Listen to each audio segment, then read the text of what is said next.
जब महलन में संतान जन्मी, बड़ी रानी के धृतराष्ट्र पुत्र पैदा भये, छोटी रानी के पांडु। तो धृतराष्ट्र महाराज जब जवान हुए तो धृतराष्ट्र को विवाह हो काबुल ते जाकी गांधारी थी। गांधारी थी 100 पुत्र जन्मे, एक बार 80 थी पुत्र पैदा भये, तब पे 101 कहलाए। और महाराज पांडु की 2 रानी थी, कुंती और माद्री।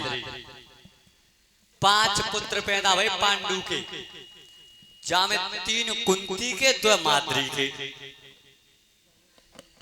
और इधर में गांधारी के जो 100 पुत्र पैदा भये धृतराष्ट्र के, उनमें सबसे बड़े पुत्र को नाम हो दुर्योधन। इतने सबसे बड़े युधिष्ठिर महाराज थे जो 5 में। तो जब आपस में कलह रहती थी परिवार में, तो गंगा पुत्र भीष्म ने और धृतराष्ट्र ने राजगद्दी को बंटवारा होगा। तो 40 गम पांडवन को दे दे, समस्त राजधानी को मालिक दुर्योधन को बनाओ। लेकिन दुर्योधन में फिर चैन ना पड़ो।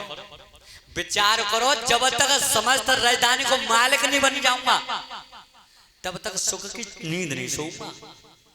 कथा तो तुम्हारे गांव में बहुत गई होंगी, कथा बहुत कथावाचक आए होंगे सुनाने के लिए, लेकिन कथा को याद रखोगे अगर मन लगा के सुनो तो क्या कोई कथा सुनाए भी आए। विद्वान तो नहीं हूं मैं, केवल गुरु महाराज सिंह का नाम का जो आशीर्वाद है वो प्रसाद आपके बीच में बांट रहा हूं, और कुछ नहीं है। लेकिन याद रखोगे तो ध्यान रखना, जब समस्त राजधानी को मालिक दुर्योधन ने बनाए दो और 40 ग्राम पांडवन को दे दे, तो दुर्योधन ने फिर चैन ना पड़ो। विचार करोगा, जब तक समस्त राजधानी को मालिक नहीं बन जाऊंगा तब तक सुख की नींद न आवे। कितनी बड़ी चाल चली। जुआ को खेल करवाओ हस्तिनापुर के बीच में, जुआ के खेल में पांडवन सबरी संपत्ति जीत ली। एक कवि तो यहां तक लिख रहा है कि जुआ जैसा खेल नहीं अगर हार ना हो तो, और भाई जैसा संबंध नहीं अगर तकरार ना हो तो, और मित्रता जैसा रिश्ता नहीं अगर गद्दार ना हो तो, और खीर जैसा भोजन नहीं अगर बीमार ना हो तो। जुआ जैसा खेलना है, कोई पत्ता अगर नया कोई सीधो पड़ेगा तो लखपति करोड़पति है जाता है, और खीर ऐसा भोजन ना है। और तुम देख लो जो परिचित महाराज हैं, इनकी उम्र है 70 साल, 70-75 साल की उम्र हो, भर के कटोरा खीर खिला दियो संजागू तुम सवेरी राम राम। फिर वो खीर ना है, फिर पुगन को इंतजाम और करना पड़े हैं, तो खीर जैसा भोजन ना है। तो ध्यान रखना, जुआ के शर्त पे सारी संपत्ति पांडव जीत ली।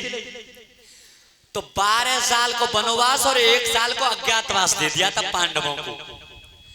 तो 12 साल को वनवास काटने के बाद में 1 साल जो अज्ञातवास था, वो 1 साल का समय कमल नैन महाराज के यहाँ पे विराटनगर में व्यतीत किया था।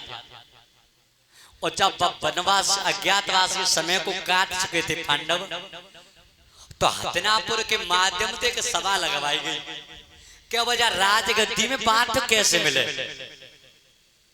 जब सभा लगाई हस्तिनापुर में, तो वह सभा में कुंती पुत्र भीम ने अपना दांव हाथ उठाए, कही कि भैया अगर मेरी बात मानो तो राजगद्दी में बांट बिना लड़ाई के न तो आज मिले और न कल मिले।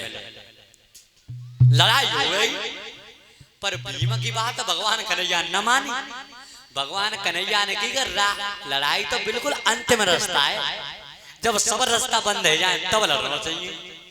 ताते ऐसा करो, एक शांति दूत भेजो, मत प्रस्ताव बनी जावे। तो शांति दूत भेजो दुर्योधन के जोरे। दुर्योधन ने मने कर दे कि राजगद्दी को बंटवारो तो बहुत बड़ी बात है, सुई की नोक के बराबर धरती नहीं दे सकता हूं। और जब वो दूत लौट के आए, वो भगवान कन्हैया विचार करते हैं कि लाओ बिच्छू एक बार हम जाए के देखते हैं, मत प्रस्ताव बनी जावे हैं। कितना झुक जाते भगवान भक्त के लिए, शांति दूत बनवे के लिए तैयार है। भक्त के लिए ऊंच नीच ना सोचो। तो भगवान विचार कर रहे हैं कि ला एक बार हम जाके देखते हैं मत दुर्योधन मानी जावे। तो जैसे दुर्योधन के हस्तिनापुर में जावे के लिए भगवान कन्हैया विचार बनाए रे, उतमे दुर्योधन मालूम पड़ गई कि पांडवन को जो असली मददगार हो तो कन्हैया वो कृष्ण आए रो। कृष्ण आए रो दुर्योधन ने अपने हस्तिनापुर में आदेश करवाया तो 3 दिन पहले थे कि काऊ के यहाँ पे भोजन नहीं बने हो, और भोजन बनेंगे तो मेरे महलन में, और सबरे जहर के भोजन, और पूरे नगर में आदेश कर दो कि काऊ के यहाँ पे 3 दिन पहले थे राशन पानी बने। और जैसी भगवान कन्हैया और शांति को प्रस्ताव लेके शांति दूत बन के चले, एक पैर जमीन पे हो और एक रथ पे ही रखो, बस चढ़े वो ही चाहते तो तक आओ को है सामने कैसे। अरे तब जाई रहे पगुधारी,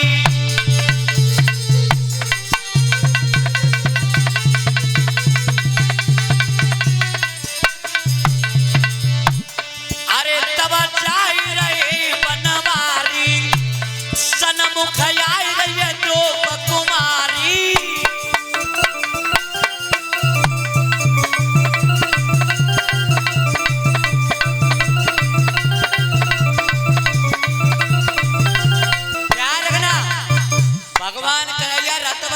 चाहते सो द्रौपदी सामने आगे बार की कहाँ आ रहे हो, भगवान कन्हैया ने की कहूँ ना आ रहे वो माल में तुम ना बताओ, वो माल में पड़ गई कि तुम दुर्योधन के यहाँ पे शांति को प्रस्ताव लेके जा रहे हो, पर बात ने की याद नहीं करी, बात न पूरा भूल गए हो। गजबपुरा सभा लगी बड़ी भारी, भरी सभा कोई देख रही थी, मेरे तन की खिंच रही साड़ी।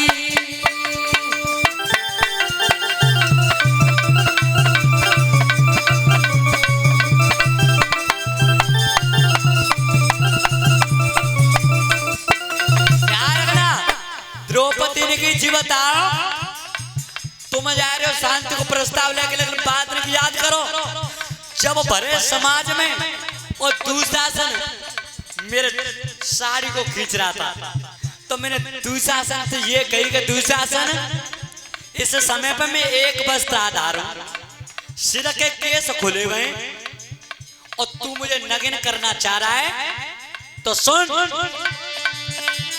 काए पैतने करब करो आज ते योग बदन पे साधु, तेरे खून में नाय धोए लूंगी तब तक नाय के ससुर बाधू।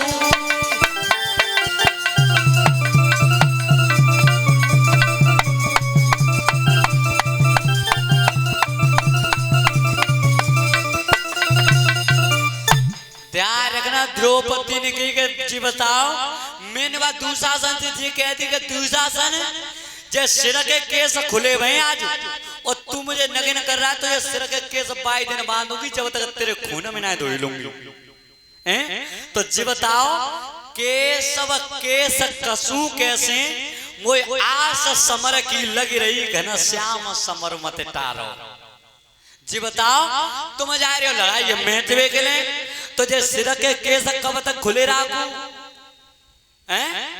भगवान कन्हैया ने की द्रौपदी चिंता मत करो, तुम्हारे मन की जो वेदना था वो मैं जान ली है, लड़ाई जरूर हो गई हस्तिनापुर में, जो तुम चाहने का बात तो मैं चाहे,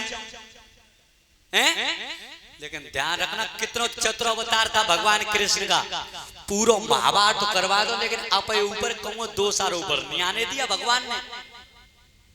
तो अब जैसे भगवान कन्हैया चले रथ लेके, पल्लव दुर्योधन मालूम पड़ गई पांडवन को असली मददगार आए रो। कितनी बड़ी चाल चली दुर्योधन ने कि जहां पे राजसभा लगती थी दुर्योधन की 80 गज गहरी खाई खुदवाई गई नीचे तक, और ताके ऊपर कच्चे धागे को सूत को पलंग बिछवा दो, और विचार करोगा कन्हैया आवे तो सबसे पहले जाई पे बैठा दो, तो जा पे बैठे तो मैं नीचे चलो जाएगा ऊपर ते मट्टी डाल देंगे। कितनी बड़ी चाल चल लो है, जे अज्ञानता है। हैं? नहीं तो मैंने देखी हुई रामायण में एक चौपाई लिख रही है। कहाँ पे? यहाँ पे मामा मारीच सोने को हिरण बन के गोका है। तो राम ने जब सीता के कहवे थे मारीच में बाण मारो है, तो मारीच ने राम की आवाज में लक्ष्मण को आवाज दी है कि हाय लक्ष्मण। तब सीता ने कही है लक्ष्मण वो काम मालूम पते देवर कि तुम्हारे भैया की आवाज है, कोई ना कोई संकट हो न पे। काक बोलिए भैया सीता तुलसीदास लिख रहे हैं रामायण में कैसे? अरे आरती की रात सुनिए जब सीता,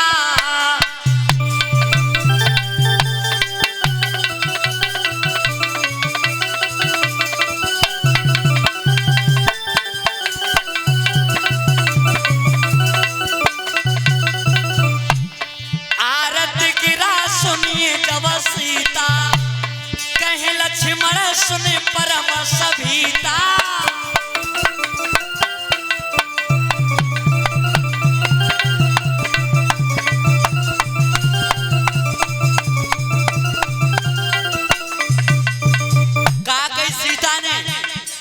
जाऊ बेग संकट अति भ्राता, और लक्ष्मण बेहस कहिए सुने माता।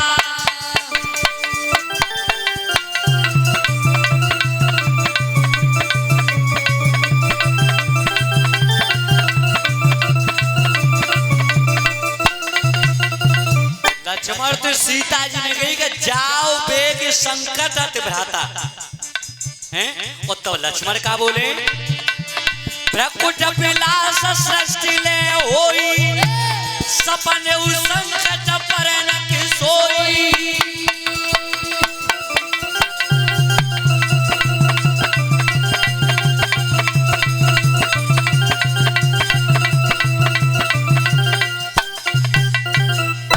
प्रकुट विलास